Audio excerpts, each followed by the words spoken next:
Arrivé le 21 août 1944 à Buchenwald, nous sommes restés 24 jours au camp, au petit camp précisément, dans le camp de quarantaine.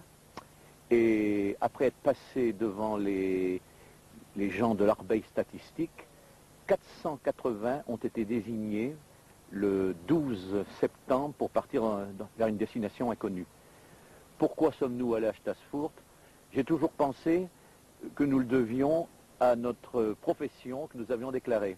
Des agriculteurs, des membres du corps enseignant, des militaires de carrière, des commerçants, enfin des gens qui étaient susceptibles de tenir une paix.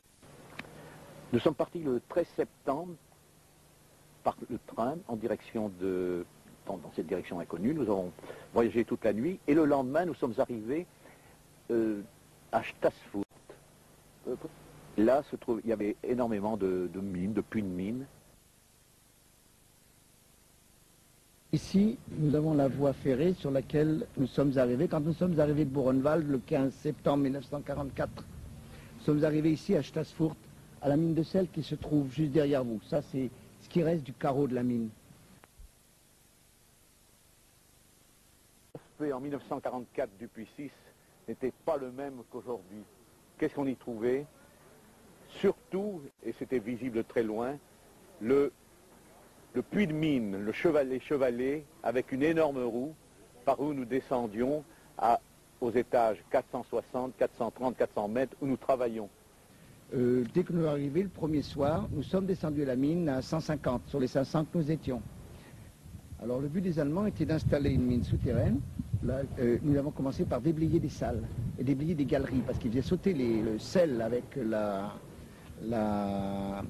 la dynamite, et nous, on cassait le sel à la masse, on le chargeait dans les wagonnets, on poussait les wagonnets, on allait le répandre dans d'autres salles. Bon, une fois que les salles ont été dégagées, que les couloirs ont été dégagés, on a commencé à installer, descendre des machines. Et pour ça, il fallait les sceller. Il fallait bétonner également. Les grandes salles, c'était des salles qui étaient immenses, qui faisaient, je crois, 40 mètres de haut, qui étaient très larges également. Alors on a descendu du sable, on descendait du béton, et les déportés travaillaient à ça, à pousser les wagons de sable, à bétonner, à pousser les japonaises, à décharger le sable, à porter des sacs de ciment sur le dos. Et il fallait qu'on porte un sac de ciment sur le dos par homme. On n'était pas tellement nourris, on était même sous-alimentés. Et il fallait qu'on prenne notre sac de ciment, qu'on se le charge sur le dos et qu'on le porte à la bétonnière, par exemple. C'était le travail qu'on faisait en permanence. Nous sommes ici sur un point de mine, mais nous avions également à Stassfurt, dans le commando de Stassfurt, des commandos extérieurs. Ces commandos qui travaillaient pour fournir des matériaux, qui tiraient du sable, qui tiraient des pierres, et qui alimentaient différents travaux qui étaient à faire, ou à la mine, ou à l'intérieur du camp.